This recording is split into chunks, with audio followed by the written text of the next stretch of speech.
여러분 안녕하십니까? 포항 MBC 930 뉴스입니다. 포항시는 경찰 세무서와 합동으로 연말까지 부동산 투기 세력에 대한 대대적인 단속을 벌입니다. 시는 포항에서 기획부동산이 활동한다는 정보를 입수하고 부동산 거래 동향 파악에 나섰으며 지가 급등 지역을 중심으로 불법 투기 거래 여부를 조사하고 있습니다. 포항시는 조사를 통해 불탈법 행위가 발견되면 무관용 원칙을 적용해 엄정 대응할 방침입니다. 어업인도 농업인처럼 소득을 전액 비과세하는 법률 개정이 추진됩니다. 국회 농림축산식품해양수산위원회 서삼석 의원은 이 같은 내용의 소득세법 개정안을 대표 발의하며 지난해 어업인의 소득은 1,660만 원으로 농업인의 3분의 1 수준에 불과하고 부채도 어업인이 56%나 높아 과세 형평성 문제가 심각하다고 밝혔습니다.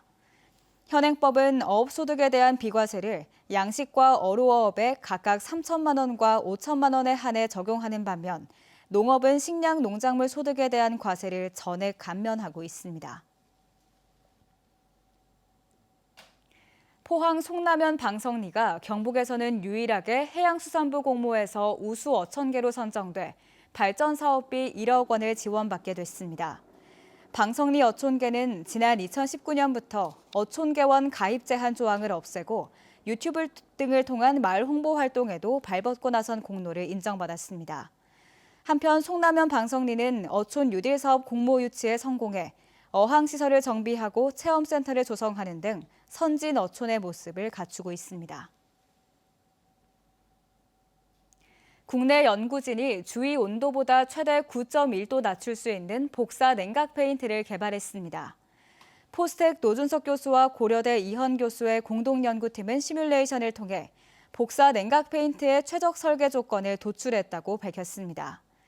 이번 연구 결과는 광학 분야 국제학술지인 ACS 포토닉스에 실렸습니다. 식품의약품안전처는 국내 온라인 비대면 중고거래 플랫폼 4곳에서 의약품 불법 판매, 광고 게시물 360여 건을 적발해 접속을 차단했다고 밝혔습니다. 식약처는 최근 한 달여간 실시한 점검에서 피부질환 치료제 100여 건, 탈모 치료제 70여 건 등 해외 직구와 구매 대행으로 유통되는 국내 무허가 의약품이 다수 적발됐다고 밝혔습니다. 또 중고거래 플랫폼에서 위험성이 높은 개인 간 의약품 거래 게시물을 차단하는 등 관리 강화를 요청했습니다. 포스코퓨처엠이 생산과 연구개발, 투자, 법무 등 전 분야 신입 경력 직원을 대규모로 채용합니다. 포스코그룹 채용 홈페이지를 통해 신입은 오는 19일, 경력은 25일까지 접수하면 됩니다. 포스코퓨처엠은 오는 2030년까지 양극재 100만 톤, 음극재 37만 톤 생산을 체제를 구축하면 신규 인력 충원이 지속적으로 필요한 상황이며 지난 1년간 700여 명을 충원했습니다. 한편 포항 지역 중소기업들은 2차 전지 소재 대기업의 대규모 경력직 채용으로 이직 등 인력난을 호소하고 있습니다.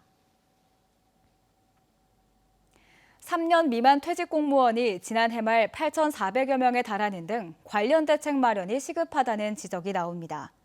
더불어민주당 송재호 의원은 3년 미만의 퇴직 공무원이 2020년 5,900여 명, 2021년 7,400여 명, 22년 8,492명으로 5년 사이 2배 이상 급증했는데 이는 하위직 공무원에게 불리한 보수 구조와 경직된 조직 문화, 악성 민원 등이 원인인 것으로 추정된다고 밝혔습니다. 또 행정부 일반직 국가공무원 가운데 20대와 30대 공무원의 의원 면직도 각각 657명과 1,238명으로 증가세를 보이고 있어 일반 공무원의 조기 퇴직률이 크게 증가했다고 밝혔습니다. 이상으로 포항 MBC 930 뉴스를 마칩니다. 시청해주신 여러분 고맙습니다.